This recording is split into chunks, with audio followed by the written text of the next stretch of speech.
Okay, greetings, brothers and sisters. Today is Friday, October 24th. I'm not sure when this video is going up. And it's not today because I have a video right now that I should be uploading. And I'm not. But I will after I get done with this thing. And that video will be for today, so this will be for tomorrow on Saturday. I'm kind of ahead of the game, because I'm doing this thing where I'm waiting 36 hours between videos. And there'll be some days that there are no videos up. And, we'll see how that goes. It worked once. It worked once for more viewership, and then since then it hasn't been so. But I'm going to give it some time. I was going to start off with what a POS Kash Patel is. I mean, just an absolute POS. And just weird and goofy and all these things. But this video, I don't know if it played by itself. Sometimes, YouTube autoplay. Like, I don't remember how clicking on this. This was from late last night. I was about to go to bed.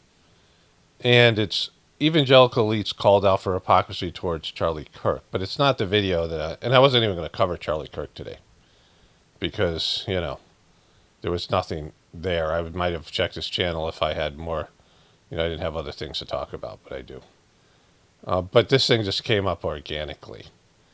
And it's the ad in the beginning that's so offensive.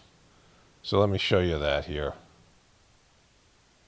The persecution and martyrdom of Christians is real. And It's a real thing. This is a real thing. I'm going to get really into this.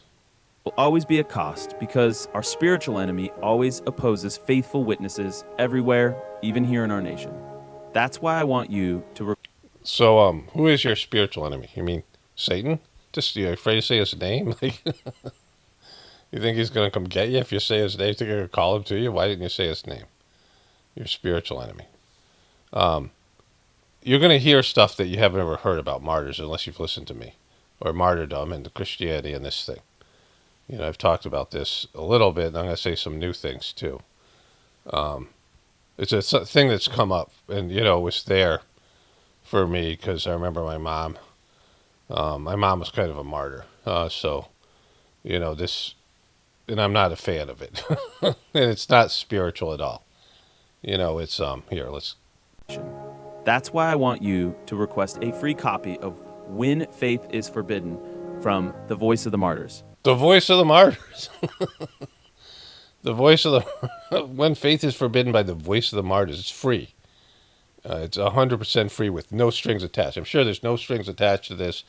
The Voice of the Martyrs book. I'm sure that they're just paying you to advertise it because you don't do shit for free. This is a clear advertisement.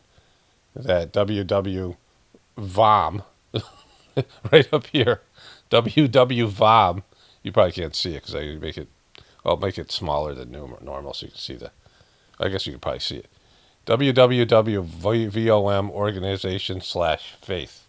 I'm sure that they're not out for anything because these are all Christian people for the most part watching these videos. These are right-wing Christian people that have a church and have a spiritual practice. And so them reading this free book that it's given, this very thin free book that they're giving out, has no strings attached. The Voice of the Martyrs don't want anything from you. They're just paying this exorbitant amount of money to advertise on this piece of shit channel and this Charlie Kirk movement. It's TPUSA movement. But they're, When Faith is Forbidden by The Voice of the Martyrs. This is wonderful. You'll be inspired by bold believers around the world who stood firm for Christ despite risk of prison and even death. The same faith Charlie stood so boldly for. Okay, so Charlie was not killed for his faith. Charlie was shackled up.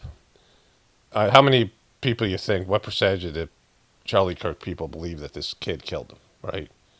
And so if you are a Charlie Kirk person or you're just somebody who's interested in this story, the majority of you don't believe in the official story. And that this kid just, there's multiple people talking about this. Joe Rogan has a bunch of stuff on the rifle that he talks about, people like that. I'm sure there's all these other truthers. I mean, people just don't believe it. And all these Christians, certainly the Christians don't believe the official story. And so you guys aren't even honoring Charlie's death by acknowledging that the official story is fake as fuck, right? Like this guy, he's supposed to be Charlie's friend and business partner, is taking over whatever this role is here, right? And so, and he sucks at his job. Like he has no charisma. You know, I always talk about him and his friend Blake. I think it was Blake Neff. And they're two beta males sharing one testicle, right? They're no testosterone and all these things. You know, but in that, the majority of people don't believe his story is true. But if the story is true, he's not martyred for his religion. Like, he didn't kill him because he was religious. And remember, Tucker Carlson tried to say that, you know, they're not going after us because we're assholes. But Charlie was not, you know, and Charlie was completely obnoxious.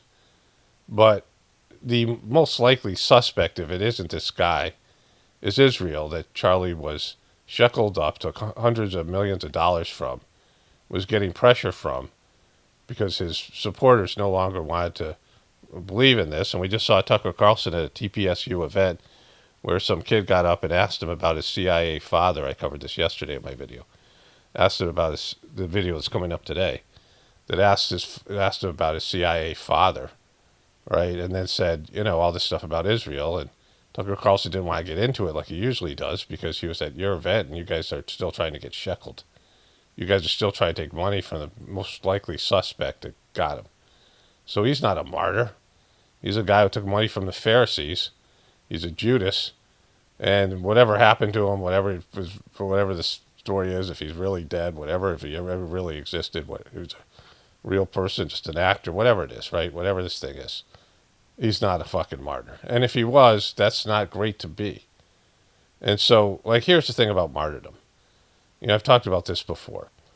Christianity had a crucifixion problem because it's hard to sell that shit to people, right?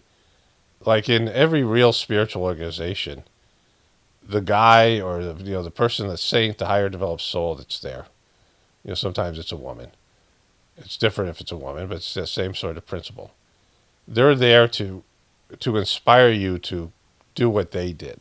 Anything that's a real spiritual organization, any real spiritual person, isn't there to, you know, I mean, you have this idea in Christianity. You have all these right-wing people then, and they hate DEI, whatever that is, DEI hire, DEI hire, you know, these hires of people based in their ethnicity or their, you know, whatever, their sexual orientation or whatever it is. You know, they don't like these things when people get jobs they don't deserve over people, qualified white people, right? They hate that shit. They hate people who take welfare. They hate people who take, you know, whatever it might be, you know, freeloading people. But you guys Christians are the biggest freeloaders in the history of the world because you can sin and pile your sins on Jesus and carry that fucking cross around. And especially the crosses with Jesus. You know, there's a cross is just a cross. But there's ones where Jesus is, you know, some Capodimonte fine porcelain, a version of Jesus on the cross and tacked to the cross. And that he suffered, God's only son, for you piece of shit. You freeloading piece of shit. And you're going to get into heaven because you've accepted him. That's all you have to do. And it's just a 100% bullshit story. It doesn't make any sense. And it goes against your whole belief of having to work for a living, right? You have to deserve something. Especially more than anything in the spiritual field. You have to work for it, right? And so this idea, they sold this idea because no one wants to die at a fucking cross. No one wants the end that Jesus got and all of his disciples got and so many other Christians that were killed, right? And, you know, why didn't God protect them? If he was a godly man, why wouldn't God protect somebody like that?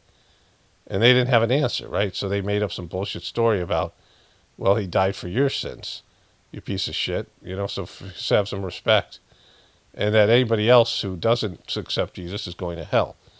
And so that's what they sold people. And they made the cross, which is a liability, because no one wants that shit. Like I said, no one wants to follow Jesus and onto the cross. And they made up this thing about the glory of being a martyr. But God doesn't want you to suffer and die for this thing, right? Doesn't want you going into some oppositional situation with the powers that be because God is subtle. You don't have to be out there in some way that you provoke and piss people off and do things that you end up being killed for. And doesn't want you being ostracized by the rest of the world or the rest of the people, because then they're not coming to terms with what they have to do. Jesus and every other saint and every other spiritual person is here to inspire people to also have a spiritual journey, to also find the divinity inside of them. And so that part of his story is, there's more to it. Like some of it had to do with his own some scars, his own choices. He provoked people, right? Because he was very social too.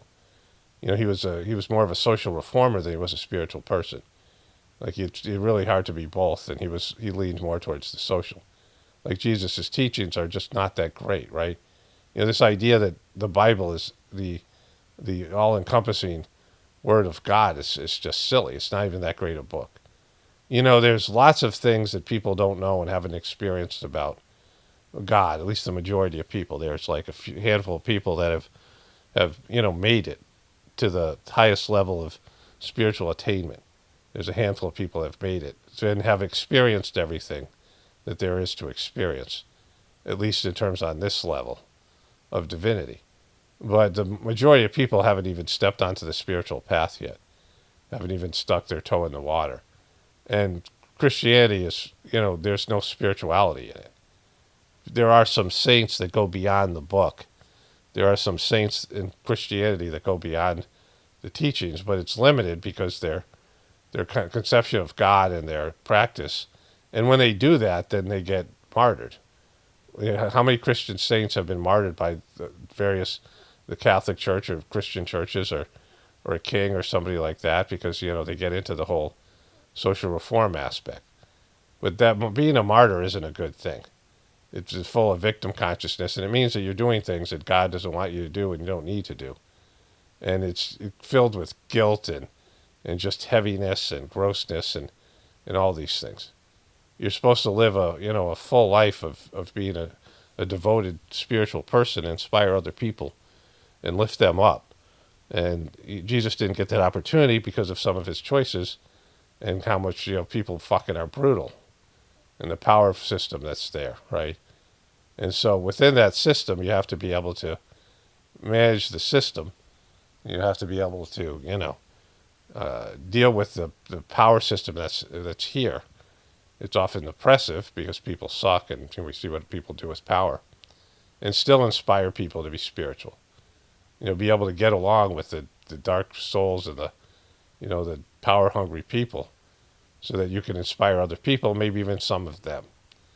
And you have to, change the way that you do things. You don't turn over the money changing tables. Like that's a moment of anger, a moment of frustration with the hypocrisy of the religion that dominated that area, right? Where Jesus, or the religion of his birth. But so this, idea of being a martyr is just, it's not true. It was a problem. It's a crucifixion problem. It's how they dealt with it. That being a martyr is a good thing. And then all these other people are supposed to martyr themselves. But how many people really want to do that, right? And none of them. It just happens. And they end up on the wrong side of things. And they go in this, idea that somehow, it's very gross, it's very heavy.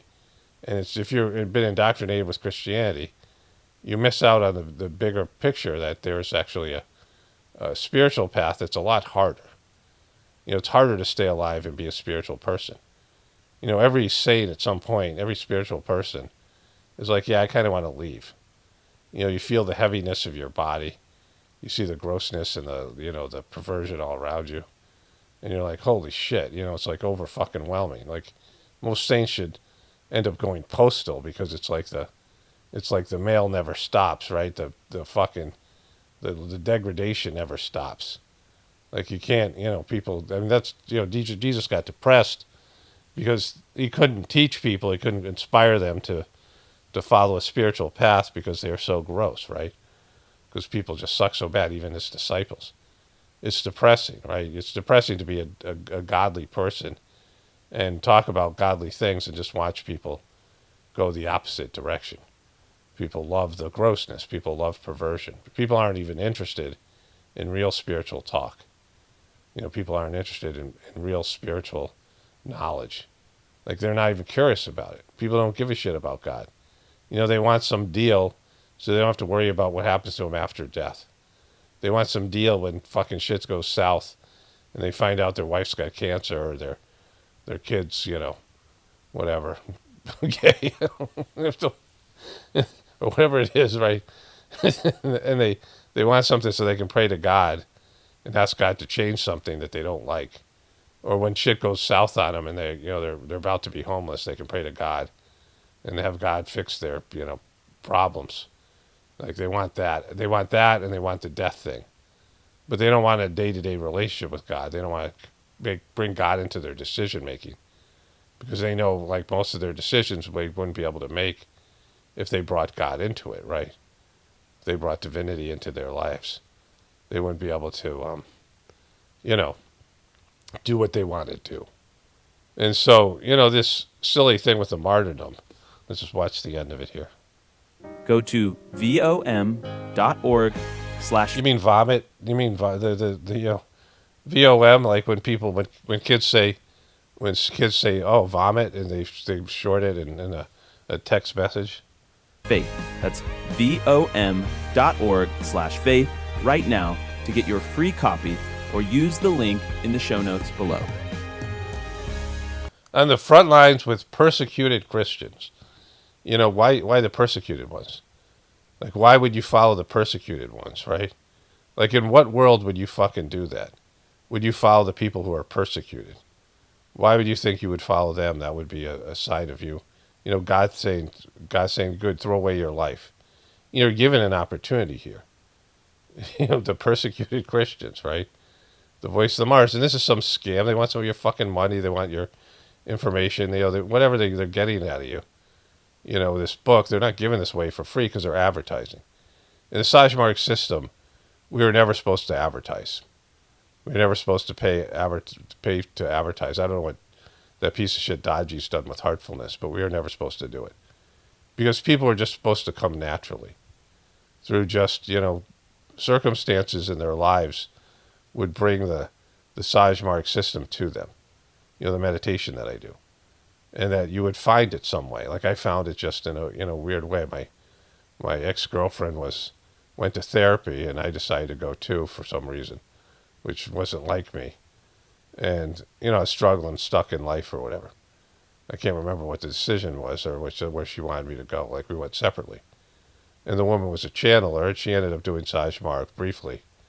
She liked it at first, but then there's some issues she had with some of the people and some of the things. She was an MSW person with it channeled, and I went to her in terms of I hadn't had like a closing session, and I was in a frustrating period. My old life had ended. My ex-girlfriend and I had broken up. We had been engaged, and there's a whole thing, and we broke up. And then I was moving towards another place, and I moved from Connecticut to Massachusetts in the 5 College area, where I ended up finding the preceptor, meeting the preceptor that I started with. And she, I was really frustrated because I was like, my old life had disappeared. I couldn't go back to it. But my new life hadn't opened up yet. And this is, part of my new life, right? It was like a changing point. I was turning 28, I was turning 29. Your Saturn returns every 7 years, is it, or whatever it is. There's a whole thing. The 28th birthday is significant in your spiritual life. And I had there was a whole astrological thing from the Vedic astrology. I had a Rahu period.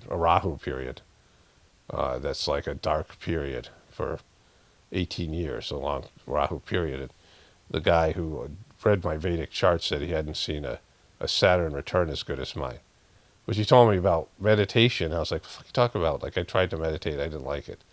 Before I'd done it some years ago. I'd done some yoga for playing basketball to enhance my, athletic abilities. And I had meditated. I didn't really like it. So I was like, I left frustrated with a piece of paper. And, that's how I called this guy. And, I just felt something. 3 months after that, a couple months after I talked with her, I felt something in my heart. And I remember this thing said something about meditation on the heart. because I just scanned it and I threw it on my desk, and I was too lazy to throw it away, and I just put it there. I left it there for some reason. And the guy was 2 blocks away from me. It was the whole thing. I had this like transformational experience. But it was meant to be. Like it wasn't like I found it through some advertisement. Because people who are meant to find something spiritual will find it, right? You don't need to advertise. If they're advertising because they want your money and they want to manipulate people that don't really belong, or they just want, they want dumb fucks. They want quantity and not quality. True spiritual movements want quality. They want people who can do the practice. They want people who can evolve spiritually. They want people who really are sincerely in their pursuit of God, even if the people themselves don't know it. And they'll get the opportunity. And most people reject the opportunity because they're too fucked. They're too gross. They're too egotistical. They miss out because they have the ability. But lots of people don't have the ability for abstract thought. They don't have the ability to be a spiritual person. Like there's just too many like low consciousness people out there. So it's not even their fault. They just can't do it, right? They don't have it. It's not part of their destiny. And so you don't need to advertise is what I'm saying. It'll happen naturally. Like people will find their spiritual path, or the opportunity will present itself naturally. And unfortunately, because of the negativity of the times, most people reject it. Or they do it for a little bit and it's just too fucking hard. It's not too hard because people are martyring you. It's too hard because you're committed to God, and God is telling you all the time, or is, communicating to you in a very subtle way. God doesn't order you. God just shows you what you're supposed to do. And most of the time your ego's like, I don't want to do that. Every spiritual person, every saint, every, Jesus, any of these people, all the people throughout history, they have one thing in common, that they connect to God, and God tells them or shows them what they're supposed to do, and they don't really want to do it. They struggle with it, right? And so, they go against what even though they're connected to God, they don't always cooperate with God. We don't always cooperate with God because our ego wants to do something and our soul wants us to do something else. Or our soul's path is something else, and we want to deviate from that path. And so that's spiritual life. You're not going to get any of the stuff I'm saying from your religion or these other things because they want to manipulate you and take your money and do those things. This has been something that's really been bothering me, actually, and I didn't have words for it, but obviously, but you're so good with your words. When Charlie was murdered, there was martyred, not murdered, martyred.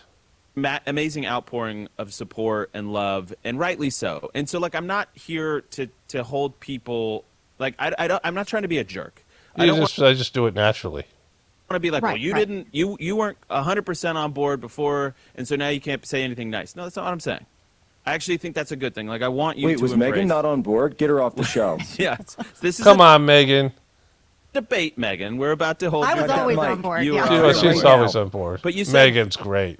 This. Go ahead and throw this up. 292.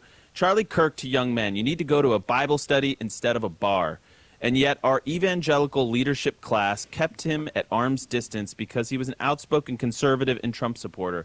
All caps. That's what the problem is. Him saying those words, you need to go to a Bible study instead of a bar, you think that fucking worked? Right? I mean, it might work for some impressionable kid who's coming to his rally and is questioning things, right, for a little bit. But that kid's going back to a bar in a month, right? You think that's what fucking, that changed people? Saying something like that, if it was that easy to get people to, you go to Bible study, you're like, oh, this sucks. The majority of people go to Bible study and they're like, that sucks, right? Or people go for, you think about the average Christian. What happens? You get into it for a little bit and then you start fading away from it. How many people going, oh yeah, I fell off the wagon, I fell off the Christian wagon. You think him saying that, you need to go to a Bible study instead of a bar is some great fucking thing that he did? They put that idea out there, and that Bible study might be, better than going to a bar, but maybe not. We don't you can't even equate the things. I mean, it's probably better. Consuming alcohol isn't, but all these Christians are big drinkers, right? How many of these Christians drink on the weekends, drink on football night, whatever it is, hanging out. I mean, You see Christians drink a lot. There's wine in your fucking, and it's part of the ceremony, right? And I just thought that was so well put and a point well made, Megan, Point well made, Megan. You're the best. because like yes, everybody could, especially in evangelical circles, we're not talking about Antifa here, the far left wackos. Of course, they said this is terrible. We condemn this. This is how tragic, and our heart goes out, all this stuff. But you're right that in life, I mean, by the way, our TPUSA Faith chapters, our network of churches has doubled. So this is a mixed bag. There's good stories Okay, here. so Trump has turned out to be a piece of shit, a shill for Israel. So as did Charlie Kirk. Charlie Kirk didn't work for God. He worked for Israel. He worked for America. He worked for Israel. And that we saw what they fucking just did, right? That was a fucking abomination. And so you guys are fucking blasphemers. You're not godly people. You're piece of shit Republicans who elected one of the worst, probably the guy who's going to go down as the worst president in history because he's going to do more damage than even Joe fucking Autopen Biden, which is hard to even think about. And so, anyways, let's move on to something else here.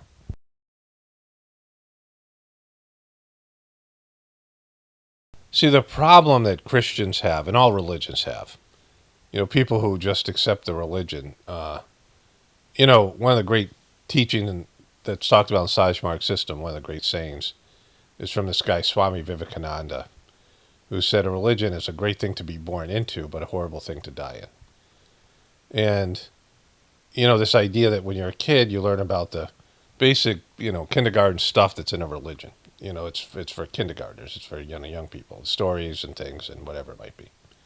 Some religions are better than others, but you get the idea about character development, some of these other things from religion. And then you graduate to spirituality. You find divinity within you. You leave your religion behind you, and you become a spiritual person. And that's something that should be taught in every religion, but it's not. It's something that Jesus talked about because he said the kingdom of heaven is within. And so for Christians, like I could talk about this with every religion, but I know more about Christians and Christianity in terms of this sort of thing. The Christian religions, and there's many of them, right? There's so many different sects or whatever it is. And the pastor and the preacher and all these people want you to accept the Bible hasn't been compromised at all. In 2,000 years of people having fucking power over it, right? Like everything you know about people, everything that you know about corruption, everything and the power that's in religion, right? Religious power. Like we know the power that religion has in the world, has over people. We know the money that's involved. We know all the stuff. That over 2,000 years of people being able to manipulate the teachings of the Bible and Jesus' story and his life in a way that would benefit them personally and the power structure in these churches, that didn't happen, right? It happens everywhere else, but somehow Christianity stayed pure. But God couldn't protect Jesus from being crucified, but he could keep the Bible in pristine condition. And that the Bible is all-inclusive, that there's no other spiritual information out there, there's no other movement, there's nothing that's ever happened in history that was spiritual other than Jesus being born and being killed by his dad, not by the Pharisees, not by the Romans, not by the people in the audience who cheering, that yelling crucify him, right?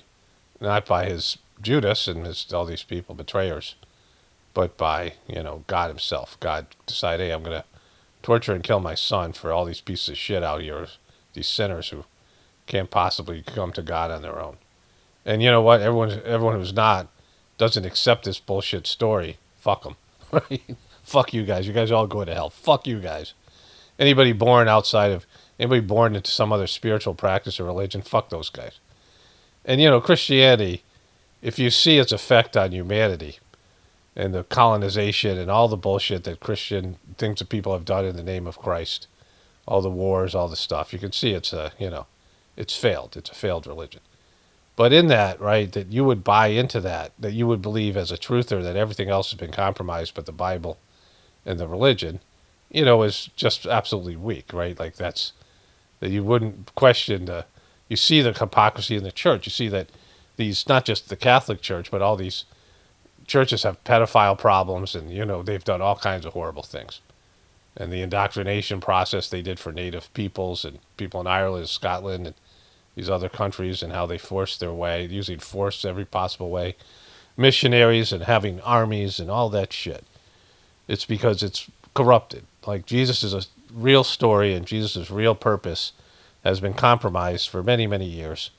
And that you're not going to get in contact with Jesus through, you could, through your own spiritual abilities, like, your own saintly craving to be connected to God. But even that, it's very, it's a limited practice. And so, people aren't going to tell you that shit. Like, it's either God doesn't exist you're either an atheist, or you're like you're a Christian. Like, that's how it goes in our society.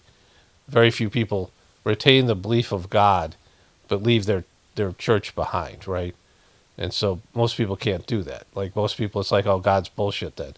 If the religion's bullshit, then God's bullshit. I'm free to do whatever the fuck I want, because that's the kind of deal people want to give themselves. Not that the religion was compromised, not that Jesus was a saint and not the Son of God. We're all children of God, but that he wasn't the only Son of God the way they tell you. But he wasn't a fictional character either, even though that they have taken other stories and added them, embellished them, Jesus' story, because they wanted to sell it to fucking dumbasses. When religions start advertising, when anything goes to dumbasses, you saw this with Trump, right? Like, Trump wasn't appealing to smarter people in the beginning, but he was appealing to people who want to see if somebody be real. Like, Trump's big thing was he's being real. But by the end, he's just talking to dumbasses, right?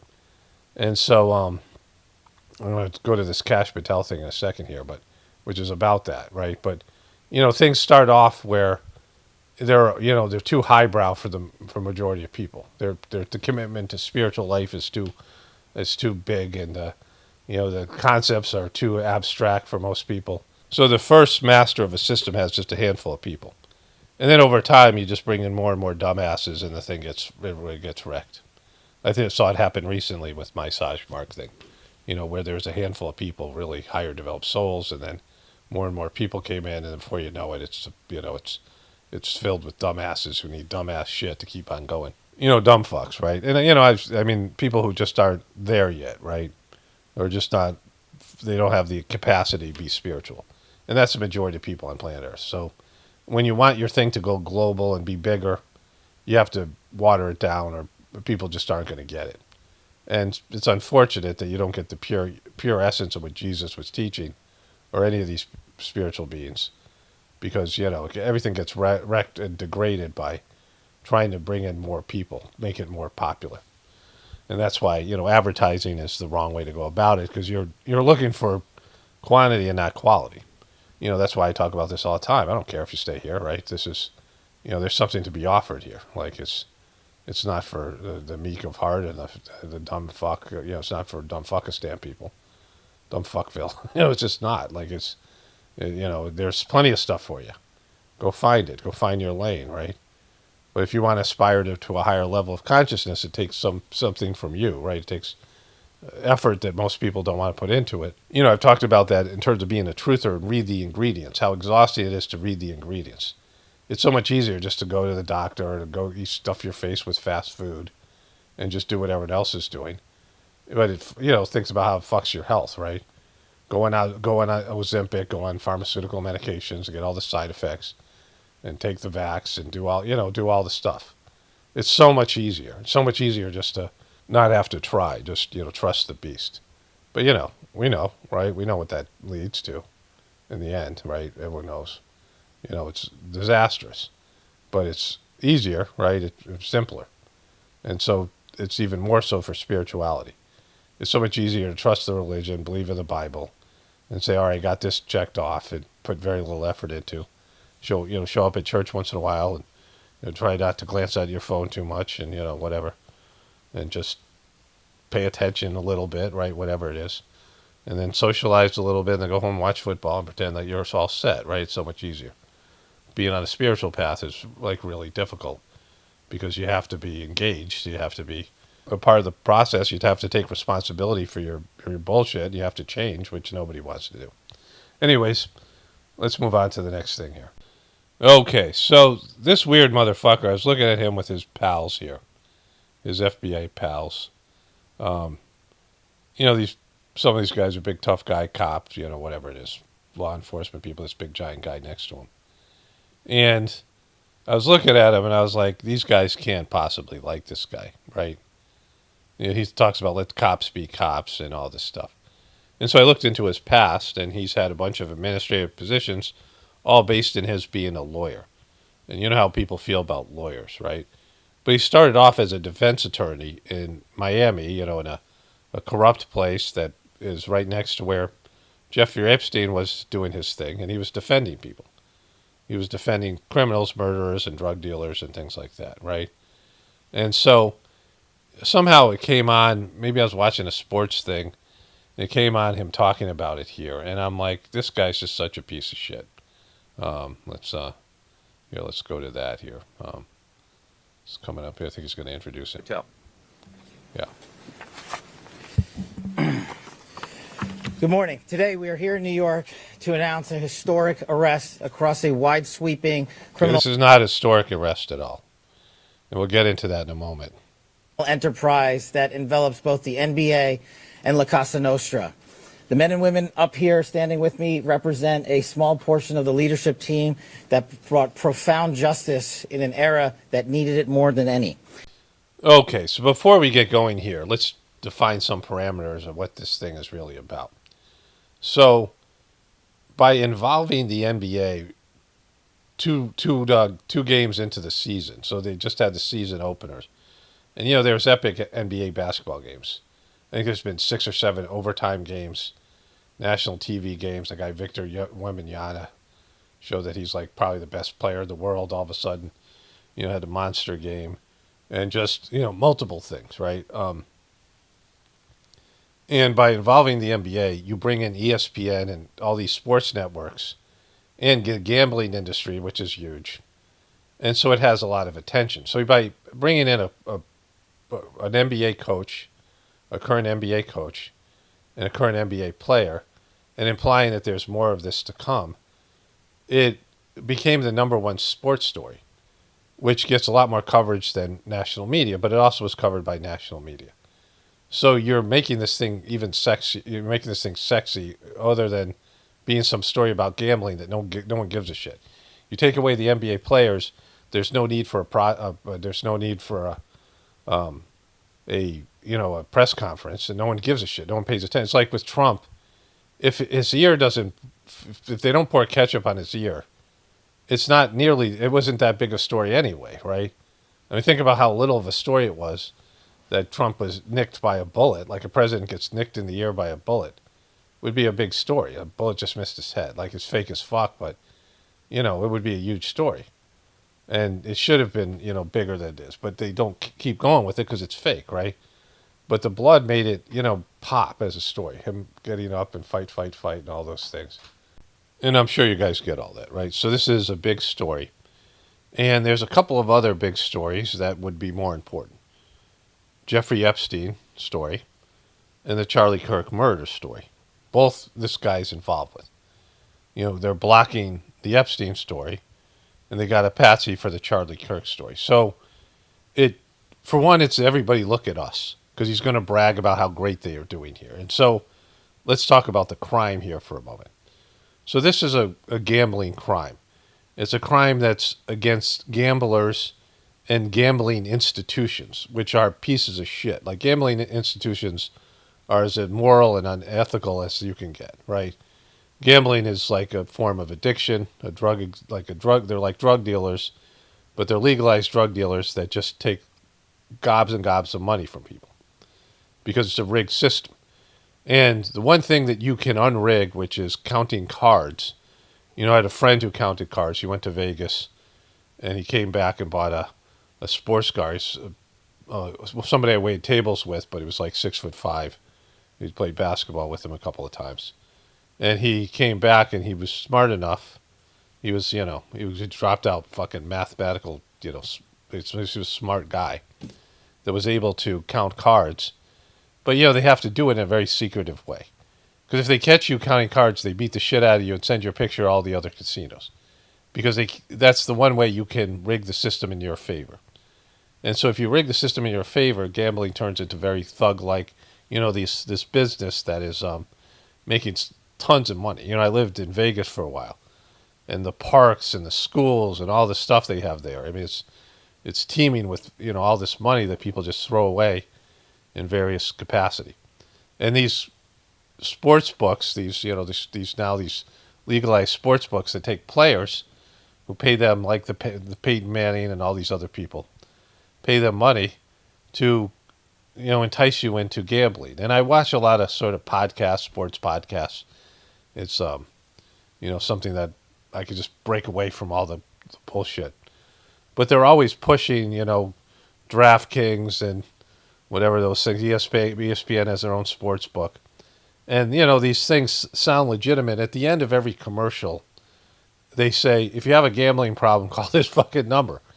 And so they push gambling. They have all these shills pushing gambling, talking about how to gamble, talking about the best bets for you and all these things, right? But, the system is rigged against you because you have to bet. Back when one of my friends was a bookie for my other friends, and he was always winning because he was a bookie, you bet $5, you bet $6 to win $5. So the bookie already has a $1 advantage for every time that you bet, right? I mean, it's rigged in their favor. Gambling works. That's why it's a big business. And so what these crimes are is a very kind of Ocean's 13 like poker game where they take a mark, like in that movie The Sting, some kind, and people like the flim flam stuff, right? And they take really rich people who are going to throw their money away anyway. One guy lost like $1.9 million in a poker game scam. And so all these guys, Chauncey Billups and these people. But that has nothing to do with the NBA. I mean, it happened some time ago and Chauncey Billups has passed. But, they were taking money from guys who were going to gamble it away anyway. People who are willing to be in an illegal card game, an illegal poker game. Now, it's not cool. It's a scam. But it's certainly doesn't equate to Jeffrey Epstein or the Charlie Kirk thing or any number of these other cases that should take precedent over this thing, right? With this guy coming out and making it look like they just solved the fucking, with Joan Bond and Burnett case, which again is just a bullshit thing, But I mean, all these things, right? Like this is not some you didn't crack down on organized crime because these are people who are willingly giving their money away to either legalize gambling or illegalize gambling. These are people who are willing to bet $2 million and lose it. Go play poker and lose $2 million. People who must have gotten that money through ill-gotten gains because that's how you get that kind of money, where you can just throw it away like that. So scammers who get scammed, right? Because they're celebrity chasing. They want to play with some NBA players. So the poker game is much more interesting, but it's not really all that big a thing. The other thing is they would have players who would bet short. And now with with computer technology and algorithms, and certainly now with AI, they can tell when there's an abnormal amount of betting. There was this guy named DeJounte Murray who was a piece of shit rookie. His brother played for the Denver Nuggets. And he had someone bet a lot of, they have an under on a performance. Like they can say this guy's going to score 6 points or less. And they bet a bunch of those, like a normal amount of bets. Because most people didn't even know this guy was in the NBA. Most people, he probably got no bets on him. And all of a sudden, $50,000, $60,000, something like that, $100,000 just bet on a guy to have a short, and immediately it red flags it, right? Red flags all these things in the gambling industry, and they take it to the FBI and say, somebody did this, right? And the gambling industry now has all this money in it, legalized money of an immoral activity. And so it's screwing them over because people are rigging the system. So DeJounte Murray just pretended he was hurt. And so he scored like 2 points, and the people he bet, the money he bet on the under came through because it was 2 points is less than 6 points, right? He had to score less than 6 points, and so he can control that. And so when you have players who are going to bet on themselves, that's a big problem. He's banned from the NBA for life, and so he fucked himself, right? He's working at McDonald's, or in prison. I don't know, or both. And so these aren't crimes that hurt the average person. It hurts the gambling industry that makes gobs of money, and it's not a big deal. I mean, the people who are hurt here are all doing illegal activity, and are all doing immoral shit.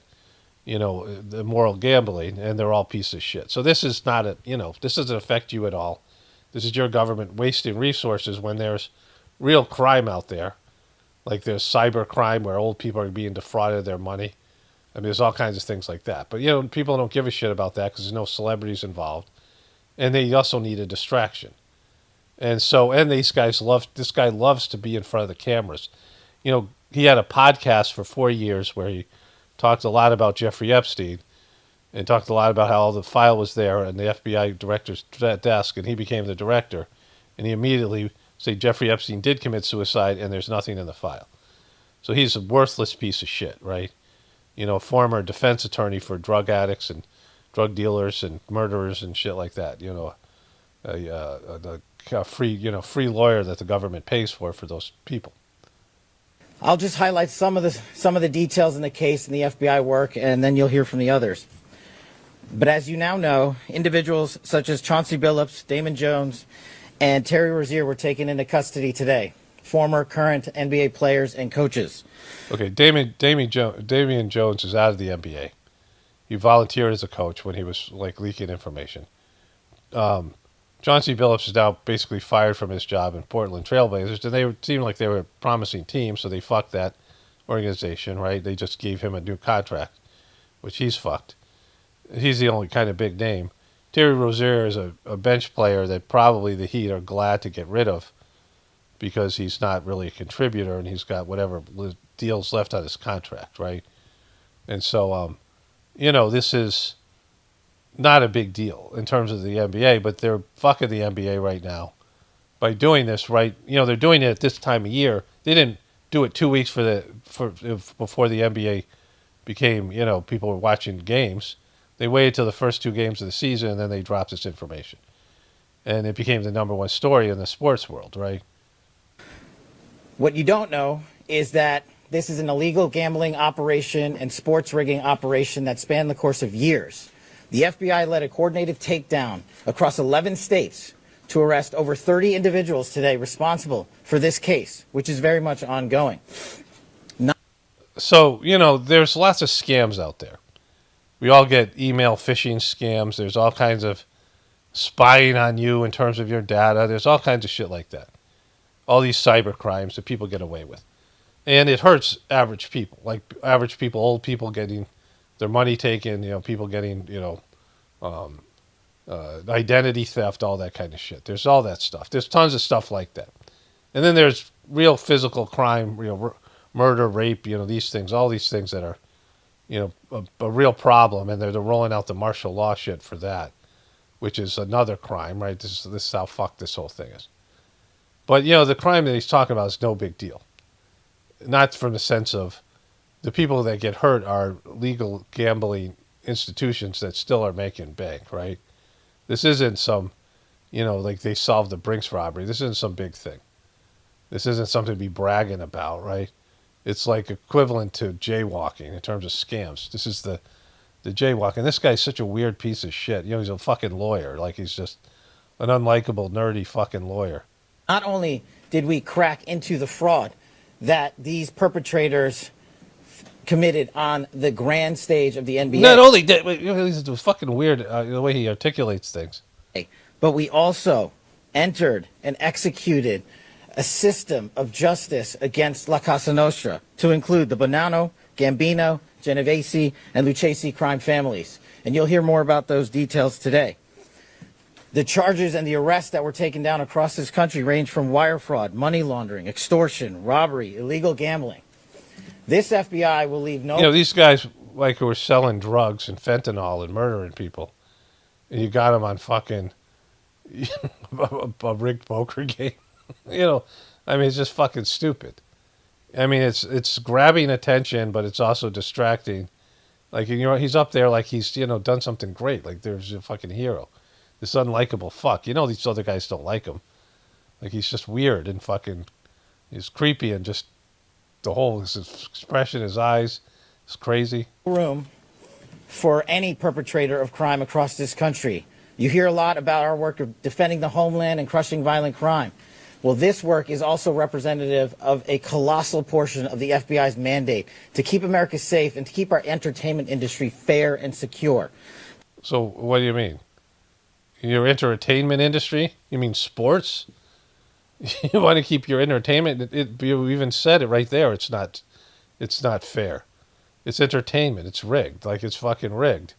And a part of that, it's rigged because of gambling. And you know, gambling has some years ago, 5 years ago, I did a thing about this. And the NFL was a $20 billion industry. And the betting on NFL was an $80 billion industry. I mean, that's how bad it is. And it's all legalized now. And you have players and former players pitching for these, you know, various sports books, online sports books, and they're just making gobs of money. People can't wait to throw away their money on gambling. The men and women that are standing up here today worked tireless hours, days, months, and years. And you guys are paying for it. You taxpayers are paying for it because we have this moment of glory. And the fraud is mind-boggling. It's not hundreds of dollars. It's not thousands of dollars. It's not tens of thousands of dollars. Okay, so yesterday there was a New York Post report about Virginia Giuffre's book. Giuffre, her book. And, you know, as much as she's legitimate, as much as the book is real, she said that she was, I mean, I read it. It was pretty, you know, graphic, that she was tortured by this prime minister, where he would make her bleed from, I think it said, the mouth, vagina, and anus. And she would beg for her life, and the more she begged for the life, the more he sexually aroused he got. And this is what broke her free from Jeffrey Epstein, who was, you know, somehow incapable of telling this piece of shit not to beat the shit out of his whores, right? Or not even call her that. She wasn't a prostitute.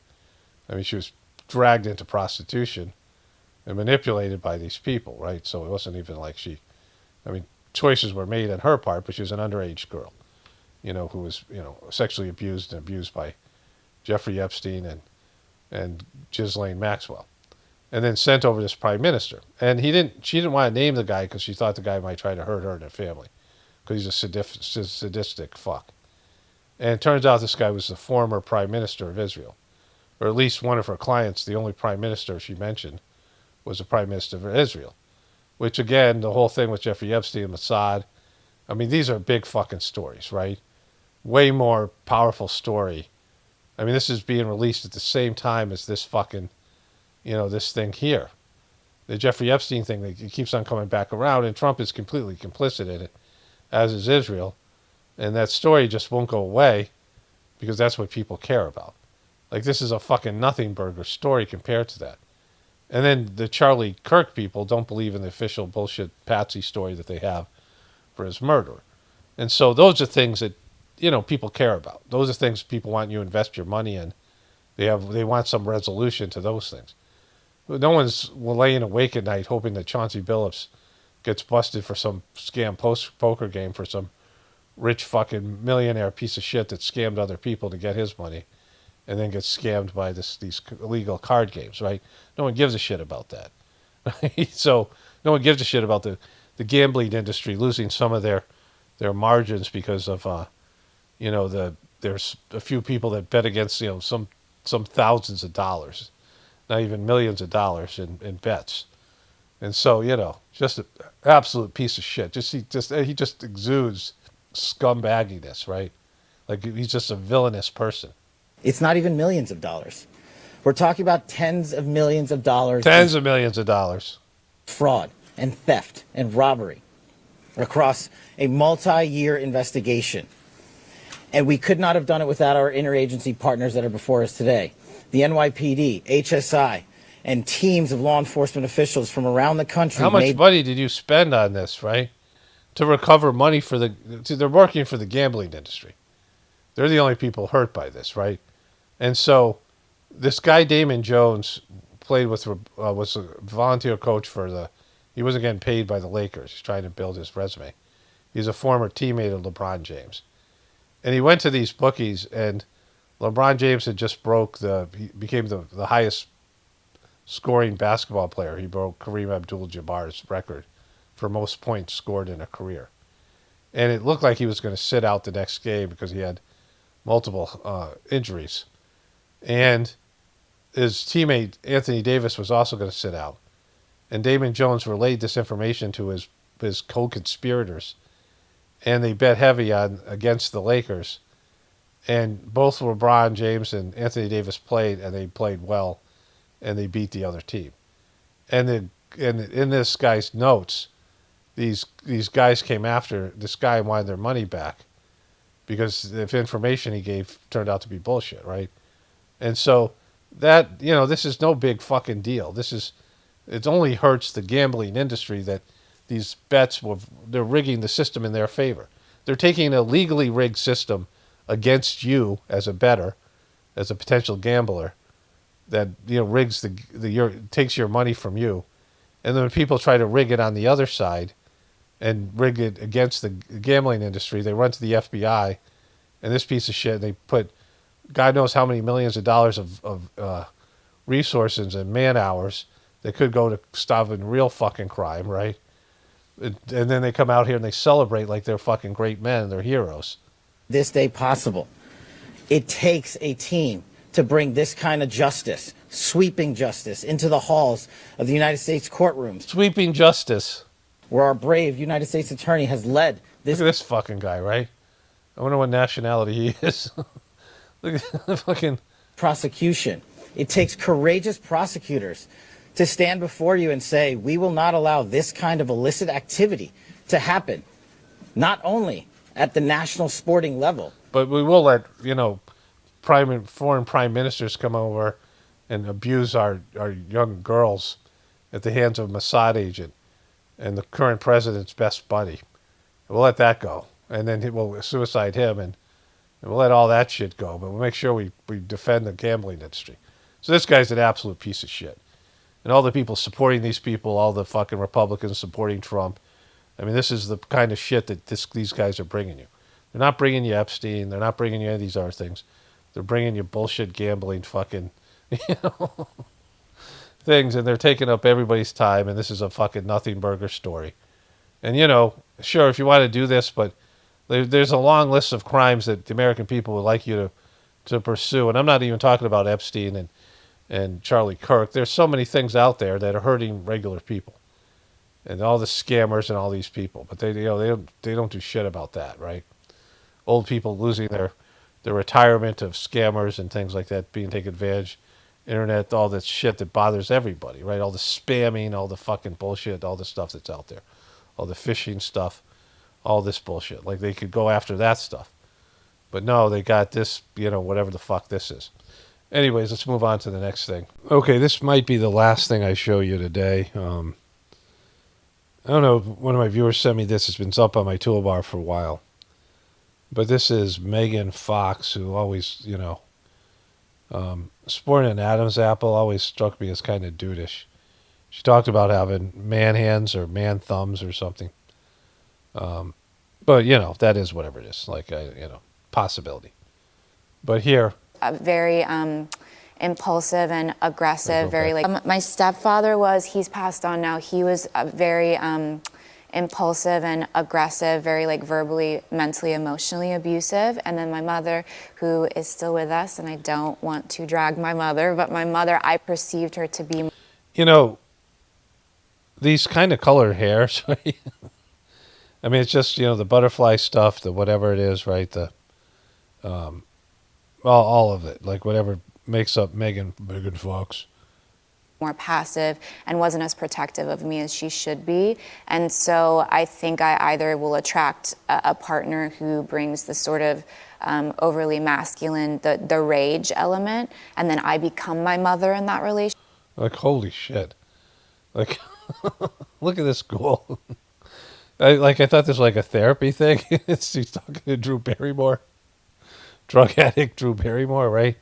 You know, these Hollywood people with all their fucked upness, right? They're all so fucked up. Relationship, or I attract a partner who plays the role of my mother, and that awakens a shadow in me as well, where I become very rebellious, and I resist and push against the relationship from that angle. I'm so amazed to hear. Are you in therapy? Are you in therapy? Like I bet you're not in therapy. I don't think anybody in Hollywood's in therapy. I like what do you think? You're in therapy? You think you might be in therapy? Therapy, right? Yeah, I've been in therapy, obviously, for a long, long time. Yeah, my stepfather he's passed. Like holy shit, right? You know, I don't cover Hollywood that much anymore because, you know, Hollywood's effect was to degrade humanity. You know, not just Hollywood, the modeling industry and all of it, the music industry, all of this stuff. Like that's all Hollywood, all this entertainment stuff, sports, and you know, all of it. It was very important stage in the, you know, to get us where we are now, like where it's like shit's actually happening, right? Where there's, you know, apocalyptic shit actually happening. And to get people degraded and be fame chasers, you know, social media has been a part of this. You know, thinking about your goal in life to be rich and famous and all the things that go with it, to be distracted by these abominations and all the Hollywood morality, all the stuff that goes with it, the modeling industry, you know, the transitioning of, you know, men to women and women to men, all that stuff that's now just part of society. It's a part of, you know, all these movies and TV shows, and then, you know, people have no idea. It's not just the stupidity, the idiocracy, but it's the immoral degradation, where people don't even understand what it is to be like a natural, normal human being, and to have a relationship with God, and just all this fucked up, weird, twisted fucking lives they have, and all this stuff. And are you in therapy? How's therapy going for you? Have you ever heard this thing called therapy? Right? Like, you know, and why would you be saying this shit on Drew? And isn't she with that guy, Machine Gun Kelly? Which is he? Is he your mom or your dad? All right, so there's that. Okay, so I already uploaded the video for today. I'm going to make it public right now at 5 p.m. Today's Friday, October 24th. So this video is going to go up probably around 9 or 10 tomorrow night. And then I'll skip Sunday. And then we'll see from there. You know, that once a week we'll be skipping. Maybe it'll be different each week. Probably will be different each week. So I finished up to the part with Megan Fox in the in this one. I might add some stuff tomorrow, depending on what's going on. If there's anything pertinent that belongs in this video, otherwise I'll start the other one first for Monday, and then I'll skip Sunday. It'll be it'll be a whole thing. Nothing to do with you all, other than there'll be less content. But I want to get to some comments. This comment is from today. I had some comments I wanted to get from 2 days ago that I never got to. So this person writes, "You must be practicing that hurtfulness meditation. You know, there's this hurtfulness thing. Now, you know, it's not a real rip. Like, I appreciate something that's funny. Like, there was a person that posted, 'I love the sound of your voice,' some years ago. And somebody else, I don't know if it's a woman, someone else posted underneath that, 'Not as much as he loves the sound of his own voice.' And it was written better than that. Not as much as he loves the sound of his voice, I think it was written. And that's a good burn. Like, it's not actually true, but it's a funny thing, right? That's a legitimate, good, trolling insult. And I laugh because it's, I appreciate quality, whatever it is. But calling the thing I do hurtfulness is a rip on heartfulness, which I am more against than any of you guys. So heartfulness is the bastard child of the Sajmark system that I took that, Dodgy wrecked something that was really important to me. So people don't understand that. Like, if they were going to say something about Sajmark and make fun of that, that would be whatever it is, And again, I don't care. Like, I talk about the Bible and these other things. I talk about what people believe. So it doesn't bother me that people talk about it because, why would it? Like, you just manufacture shit to be upset about. Why would that upset me? Like some dumb fuck is calling heartfulness hurtfulness. Right? Like, but it's just not a good burn. It's not accurate to the, if you're going to try to insult me, calling heartfulness hurtfulness isn't getting the job done. You must be practicing that hurtfulness meditation because you exposed a lot of inner grossness. If your toxic behavior equals being connected to divinity, then a dog turd equals chocolate cake. Now, the person knows enough about the philosophy of the system to understand inner grossness. So they get partial credit for that. But, there's a couple of basic misunderstandings here. And the first one is, I can be nice. I'm a very polite person. I'm not confrontational other than, the other day when I got upset because I was just going through a cleaning and my wife and I are still joking about it. Where I was yelling at those, whatever they call those protesters, the No Kings people. But, other than that, I don't want to have a relationship with people. Like, I don't tell people, if people are going to go off the cliff, they can go off the cliff. I have no responsibility for them, and I'm not going to warn them or tell them or whatever. My kids are something different. When my kids are all grown and out of the house and they're on their own, making their own decisions. And so, when they're younger, it's my responsibility to say things, and that works or doesn't work. I know this from years of my work. I have a master's degree in counseling. I have these other things. And, people know what they have to do. They just don't do it. Everybody knows what they're supposed to do. An alcoholic knows they need to stop drinking, but they're totally dickish about it when you tell them because, they don't want to be told, right? But they know it. They're denying it. And, a gambling addict knows they should stop gambling. A womanizer knows this. Every person who has some kind of tendencies knows what they have to do to change. It's not a mystery. It's just that they have layers of denial and addiction and obstinance and stubbornness. So you telling them that isn't going to change anything, right? So I don't say anything. Like, I tell my truth here. I'm honest about how I feel. If your toxic behavior equals being connected to divinity, then a dog turd equals chocolate cake. So if the person gave a reference point to why their butt hurt, was it because you think Erica Kirk is not faking it or Charlie Kirk isn't faking it? Or you're a Christian who doesn't want to confront their own, inability to see how they've gotten scammed and indoctrinated? That isn't toxic behavior. Just because you're upset about what I said and your feelings are hurt doesn't mean it's toxic. And it's a matter of whether I'm right or not. Like, I can't speak to why this person's leaving a comment like this, right? But they're upset about something. And they won't be honest about it. I'm not putting on an act. Like, I feel the way I feel, and I say the things I say because I believe them to be true. There's times I could be a little bit more grumpy. There's times I could say I'm, a little bit more swearing, whatever it is. But that's being honest, right? And if there's anger behind it or frustration, which is limited because of whatever it is. But to judge the Sajmark system based in, me saying things that you don't want to hear, it has nothing to do with whether the system delivers because you don't know how big an asshole I was before, right? Like, you have no reference point. You don't know pre-Sajmark Pauly versus the Pauly that exists now. So there's definitely been changes, positive ones.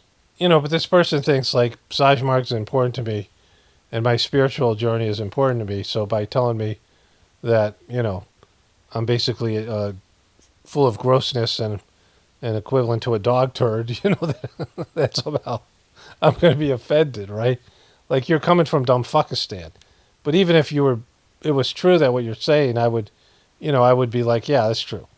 Like, if it was true, I would admit it to myself. I don't need you to tell me. Like, I know that I mock people. I know that I say things that offend people, but that's, it's not done with some sense of venom or hatred or inner grossness.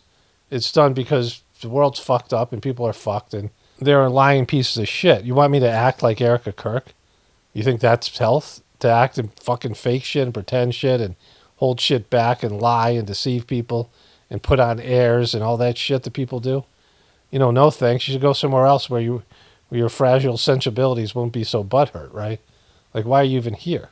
The biggest question to anybody who comments like this, and they know enough about what I believe that they listen to me, right? There's a guy who I said stuff about that, not Chris Cornell, the other guy from, was it Lincoln Park, the guy, Chester Benningfield, something like that, Chester something, who committed suicide. And his wife was named, was it Lucinda? Something like that. Talinda. This is back when I made videos about Illuminati sacrifice and all these things. There's, I think in America, how many people die every day? 8,000 or 9,000 people die. Between 8,000 and 9,000 people die every day. And globally, it's like 150,000 around that. Some, whatever. Millions die every year. Are you supposed to grieve to every person? You're supposed to feel something for every dead person? What about those people who are spiritual and they're going to a better place and they're praying to die and they're relieved, older people, whatever, right? So I have a different idea about death. I saw my grandfather when I was 10 years old. And my grandfather played professional football, volunteered for World War I, where they were using toxic weapons, all those fucking poisonous gas, mustard gas, and all that shit on both sides. Trench warfare against the Germans. My grandfather was German. And he fought against the Germans in World War I. He was 15 years old. A 15-year-old kid who volunteered to go to war, lied about his age, back when people didn't check that shit. And he fought in World War I. And then he came back. He was a professional football player for the Chicago whatever team that was there. For $10 a game, he had one of those leather helmets. He was a professional fireman. And then he went back for World War II, whatever, so many years later, because he didn't get enough of fucking war in World War I. And then he was, like I said, he was a fireman. He made fishing poles. He smoked cigars and cigarettes. And he brought me deep sea fishing. He's kind of my favorite relative. He was funny, adventurous. The guy would go into the bathroom in the morning, and he wouldn't go for the rest of the day. My poor grandmother, who grew up in an orphanage, she was Irish. And they would drive from Florida, because he lived in Florida. So we visited him, and Florida was like, I love Florida and seeing my grandparents, especially my grandfather, and we go deep sea fishing and all this other cool shit, right? He would, he had those big boat cars, like those old 1970s cars, when he used to be able to drive.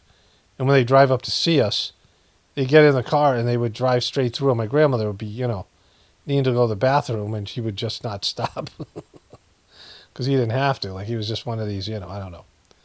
But he died of lung cancer when he was 80, and I went to his funeral, and I looked at his body, and they put fucking lipstick on it. My grandfather was like a real tough guy. And I'm like, my grandfather would never wear lipstick. His lips were blue. And I'm like, that's not him. He's gone. He's not here. Like, I looked at his dead body, and I didn't feel anything because, like, I knew he was dead. And I loved my grandfather, missed him or whatever. He was like one of my favorite people. But there's no sense in mourning the guy. And he belonged to this American Legion where all these veterans used to go. And they showed up and they were drunk, and one guy was a fat fuck with you could see his belly sticking out because his uniform didn't fit anymore. And he had his helmet on like Colonel Klink or like Sergeant Schultz in the Hogan's Heroes show. My dad looked at each other and we started cracking up. And my grandmother was going nuts because we were laughing. But it was fucking funny, right? I couldn't stop laughing either. I like lost it. But it wasn't because I was being disrespectful to my grandfather. It was because he wasn't there, right? My grandfather was, his soul was gone. And I recognized his body, and worshiping his body or whatever, mourning his body was just, it was wrong. It was gross, right? He had left his body. And I couldn't articulate it then. So that's my experience with death and people dying. It sucks when they die and you miss their soul and you miss them as a person. But their body, is not them. Their essence isn't there.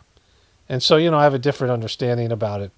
And, of course, all these people I don't know, and I don't even know if they're really dead or if they ever lived. I mean, they're not people I ever met. I don't feel anything for. And so I was covering this Chester Benningfield, and I made a joke about Talinda, like if there was a bigger witch name. And some person must have left a comment, I banned him. And so like 2 years later, my dog Farley, my wife's dog Farley, small little Papillon, we have Buddy and Tulsi now. And Farley was, this cute little red and white Papillon. She was hit by a car. And this guy writes me a fucking letter. It's like 3 pages long. I didn't read it. I read the first, 2 sentences. I get this, email from somebody. And he says, "Ha ha, I've been waiting for this since you made fun of Chester Benningfield." Like he was celebrating my dog dying.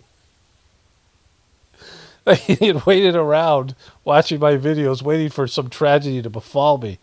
And that it, because of me mocking his wife's name to Linda and whatever else that this person was fucking offended by. And so he hung around for that long, and I was, Jesus Christ, dude. I mean, what kind of life are you fucking living, right?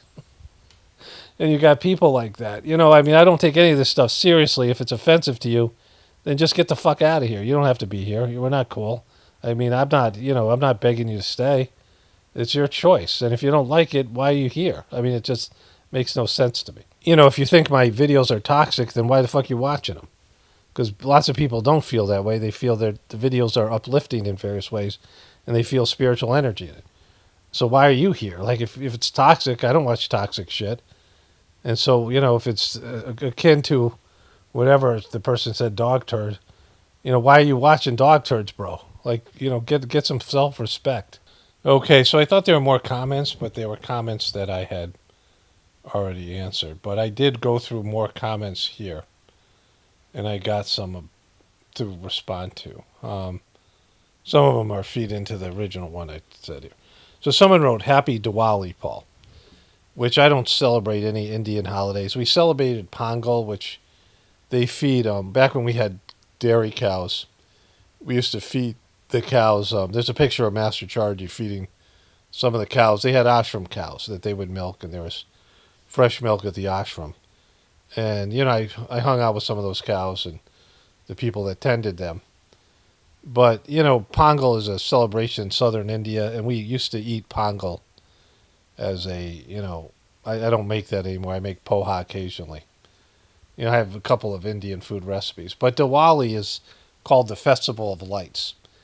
And, I always make fun of, I would joke around and say that there are people setting off fireworks, on July 1st or June 30th because they can't wait till July 4th to blow their thumbs off, right? Dumb fucks are out there. But in India for Diwali, there is fireworks going off all fucking night for a week. 4 a.m, you're hearing fireworks. A lot of them. And it's a, big city of 26 million people. And there are people lighting fireworks all over the place. And most of them are not the kind of fireworks that, it's supposed to be a festival of lights, right? It's supposed to be about light. But it becomes about noise. You know how there's some, Roman candle type fireworks that go up into the sky and blow up, and there's, beautiful lights and things. I don't love the smell of gunpowder, so I'm not really that much of a fan of 4th of July, but those are nice fireworks. They're, they don't do much for me now, but as a kid, they were pretty cool. But there are people who, light off these fireworks, and sometimes, they have these cows that wander the street, and dogs, street dogs, and these animals will see the firework and go up to it, and it blows up in their face. Or just people. So my kids and I were walking home one night, and some old lady limps out. She's 80 years fucking old. And she walks out in the street, and she puts fireworks out. And, I just happened to see her. But if we had walked up, we would have turned the corner, and they would have blown up in our fucking faces. Now, we would have been killed, but it would have sucked, right? We could have got seriously hurt. She lit the fireworks and then ran into our house and left them on the street for, whatever period of time for the fuse to burn down. Just dumb fuck stuff. And it was so annoying. It went on forever. There's another festival where all the temples would play really loud, obnoxious music that was supposed to bring people to the temple. And the temple, they were competing, so they had really bad speakers. And they would blare this music all through the night, so you couldn't fucking sleep. And it was just fucking really stupid. And Babaji wrote about it, saying that it had no spiritual effect, and it just stopped people from sleeping, which made it harder for people to practice spirituality and meditate because there was this fucking music blaring. You know, so even he was, he was a much more polite person than I am, but just really stupid shit, right? And there's a lot of those kind of holidays like that where they've lost their meaning. And so, yeah, I'm not a fan, right? I'm not a fan of Diwali. And so here's another one. A person wrote, another excellent episode, Paul. Bravo, sir. I'm curious about whether you meant Nick Drake, the unique, that I did, unique-eyed young singer. But I won't ask, the person laughed. But only one person said it, so I'm glad because I couldn't remember the dude's name. If I ever say that again, that's who I mean. It's a guy who died, and he put out an album that no one knew about it, and just somebody discovered it like 30 years after his death. He had a couple albums, and they started using his music all over the place in movies. It had a nice tone. It wasn't, it wasn't like earth-shattering music, but it was very pleasant to listen to.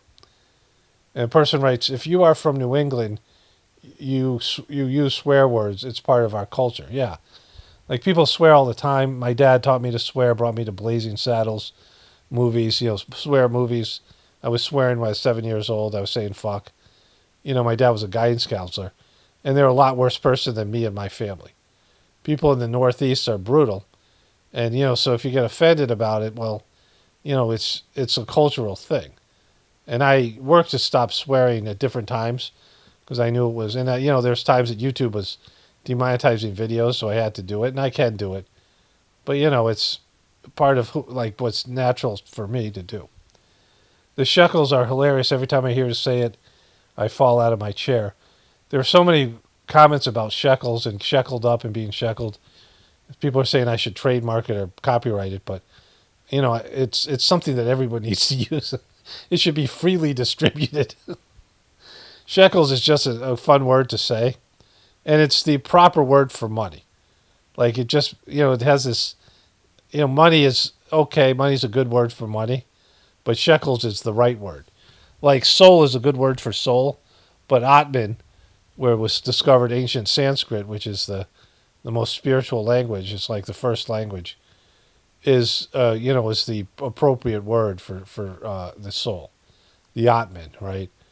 But, shekels is the appropriate word for money. This person writes, come on, bro, listen to yourself for an hour and a half straight. I'll help you. You don't have to, and neither do I. Like, I'm not a fan of my own show. It isn't for you. It isn't for myself. I don't benefit from listening. Like, I do feel the energy in it. And I do watch the meditation videos on Gratefullness Meditation. Or I do meditate with the meditation videos. The sittings that I do. Because it's a sitting. But I'm not a fan of my own show. I've said this many times. And so I'm not making you watch it. Right? There are people who benefit from it. There are people who like what I do here. So this person writes, hi, Paul, can you take the guru story about the poop to the next level? ? And as soon as I read that, I'm like, this is probably going to be something that displeases me. So if you heard that guru story, it's about some kid. He goes to he goes to a guru, and the guru says he needs a guru dakshina, which is a gift. And he says, okay, what do you want? He says, the worst thing in the world. The guy looks through a bunch of things. Finally, he takes a dump. He looks at the poop. He goes to scoop it out to bring it out to the guru because he says it's the worst thing in the world. And the poop says, I was an apple and a birthday cake before I met you. And so this is, you made this into me, right? So this person writes, if the apple is objectively good and the guy ate it making it as a POS, then would it not follow that he should have brought the guru God? Because God would have created the guy in the process of making the piece of shit. So you kind of missed the point. The point is that you have to admit you're the worst thing in the world when going into spirituality. Like, for yourself. You might not be the worst person, and you might not be the worst person in the world. Probably you're not, right? I mean, you're the worst person for yourself, but what you're admitting to, it's a fictional story, but the attitude is, when you go to be a spiritual person, you're not going to be great. You're not going there to be a great person. You're not going there to show everyone what a great person you are. When you go to do spirituality, you're going there to be divinized, and you have to confront your liabilities and your shortcomings and all these things so that you can become what God wants you to become.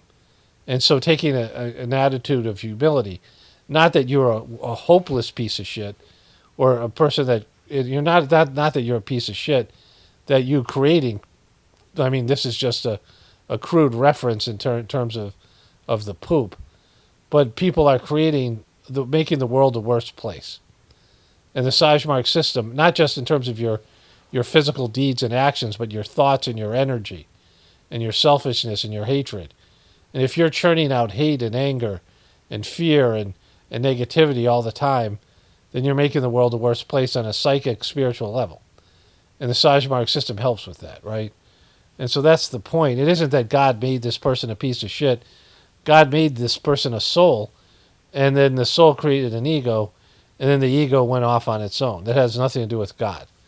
That's a giving giving a divine soul a ego to go ahead and run amok and make wrong choices, and people do that, right? So that's what it means. The person says, given that neither the app or the guy have any control over having to eat or get eaten, this seems to be true if you think of God as a person, like the thing just the design of the universe. The only way not to bring God is if God gets a pass for creating the apple. But see, the person misses the whole point. It isn't that, it's just whatever. I mean, I'm glad people are thinking about this stuff, but that would be a bit like giving someone the apples for a lifetime to offset bad things I do for them, or a lifetime, the things I ponder in the shower, ha ha. Okay, so the point of the story is, again, that when you go into the spiritual life, you have to consider that you are the worst person in the world. Master Chargy, who was meticulous and, like a perfectionist, someone committed to excellence in everything he did. He was just a great person. He wrote in his diary a number of times, I feel like the worst, most unspiritual person in the world. And he was being made into the master of the system. And he had these feelings at times, and, it was a good thing to have.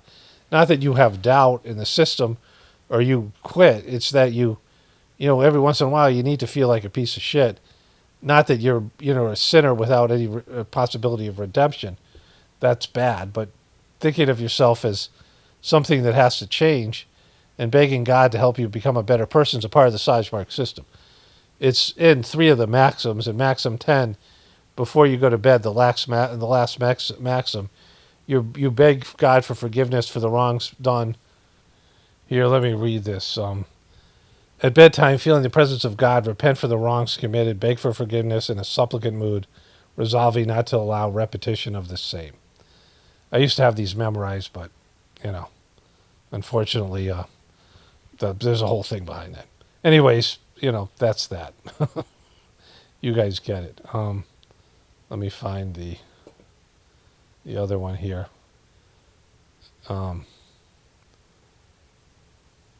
Here we go. So, shekel me once, shame on you. Shekel me twice, you can't get sheckled again. That's the famous George Bush quote. And then this one, protest should be called no shekels. I thought that was funny. Okay, so I just went to start to make dinner, and it popped in my head I should say this.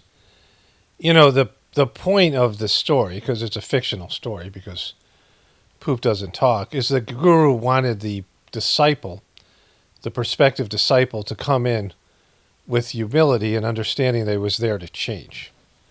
Like, that's the most important part. It isn't about who's to blame. God doesn't have a choice but to be perfect. So God isn't responsible for our decisions and our grossness and our whatever it is, right? The guru could ask for gold or could ask for service or any number of things. The guru dakshina is very specific to each person because they have to give something to get something in return. So the story is that the kid realizes that he's the one that's, the worst thing in the world, because he takes stuff that's good and pure and turns it into, poop. And in the case of human beings, toxic things, right? Because the toxification of the system, right? And then we're taking whatever raw materials are, and we're turning it into the world we've turned it into, right? And so he realizes that he needs to change, that he's coming to the guru and saying, yeah, I'm the worst thing in the world, please help me change. And that's the attitude you have to take. It's just like being an alcoholic or whatever. People rationalize and justify their behaviors and say this and that about them. I mean, everybody does it. And the number one thing people do goes, look at that piece of shit over there. Look at how much worse he is than me. But there's no way to equate those things because you don't know what you came in with. You don't know how many lives you lived. You don't know what kind of spiritual talents or abilities you might have had. You don't know how much time you've put in compared to somebody else who maybe this is their first time as a human being. But even if you're the best person in the world, you still have to change or you wouldn't be here, right? You have work to do. So it's, looking at other people and say, at least I'm not that fucking bad. At least I'm not that fucking guy, right? Look at that guy over there. Look at those people. Oh, at least I'm better than them. You can look at other people and see their bullshit and, mock them or make fun of them or joke about it, but you never can lose the perspective that you yourself also have to change, that you are also a piece of shit, that you have things that you need to improve on, and certainly on the spiritual level. And coming into a spiritual arena and wanting to be on a spiritual path, it's not aggrandizing yourself. It's not wanting everybody to look at you as some guru and some spiritual giant and sitting there with robes like these people do, like a king or these holy men that everyone goes and props up and talks about how great you are, and the way that people abuse their privileges as a priest or as a guru or whatever it might be, that you're there to get rid of your to minimize your ego and your negative behaviors and be a conduit for God in humility and serve God as a humble human being, right? So that's what the story is supposed to reflect all that. Okay, so I made it through all the comments. I think I have one more to read here. The person said, there's two more, I think. I wouldn't have found your channel if it wasn't for Jeff C. Thankfully, his channel is still up. I talked about Jeff C. Somebody mentioned the scariest movie ever made. I guess he still makes videos. And that other guy, The Plain Truth, him and Jeff C. passed away. Jeff C. had like abdominal cancer. I think it was like 40. Anyways, I think most of those truthers are gone or sort of irrelevant or just not, you guys know the rest of it. I think I have one more comment here. The person writes, you're just another American stuck in a dream, believing in fighting two-party system, not realizing they're the same snake. Foolish sheeple. You really don't watch my videos.